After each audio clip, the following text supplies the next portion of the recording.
దైవమైన తండ్రి, ఓ ప్రభా, సంవత్సరములు జరుగుతున్న నీ కార్యములు నూతన పరచు క్రొత్తదై ప్రభా నేనైనా మాట్లాడుతూ వచ్చారు. దైవమైన తండ్రి, దేవా, అంత మాత్రమే కాదు నైనా దైవమైన తండ్రి, మరి ప్రభా మీరు మాట్లాడుతూ వచ్చిన ప్రతి లేఖనాన్ని బట్టి స్థుతిస్తున్నాను. నా జీవితంలో వేళ ప్రభా మరొకసారి నా పతనములు, నా బలహీనతలు, నా దోషములు, అపరాధములు, నా యొక్క మచ్చ మరుకు నా ప్రభా నీ దగ్గర ఒప్పుకోవడానికి మీరు ఇచ్చిన సమయం తరుణాన్ని బట్టి కూడా దైవమైన తండ్రి మేము స్థుతిస్తున్నాను. ప్రభా నా జీవితంలో దేవా మరి తండ్రి ఓర్చుకుంటున్నందుకు స్తోత్రం.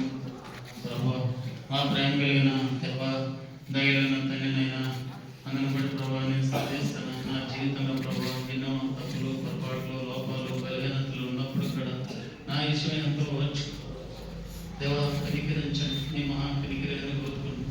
మీ సన్నిధిలో ప్రభావ ప్రాధాన్యపడుతున్నాం. మీ సముఖంలో ప్రభావ మీ పాత్ర చేరొచ్చి మరొకసారి మీ కరుణాపేట ఎదుట సాగిలపడి దేవనైనా నా బలహీనతలో ఒప్పుకుండా మీరు ఇచ్చిన శమనాన్ని బట్టి స్థుతిస్తున్నాం. ప్రభు దేవా కనికరించండి, కరుణించండి. దేవా మరొకసారి మీ శిలువ రక్త పురుషుని కిందకు నా జీవితాన్ని తెచ్చుకుంటున్నాను. దేవా కనికరించు. దేవైన తండ్రి దైనా మీరు ఎంతైనా క్షమిస్తానికి సిద్ధమైన మనసు కలిగిన దేవుడు కనుక దేవా మీ సన్నిధిలో ప్రాధాన్యపడుతున్నాం.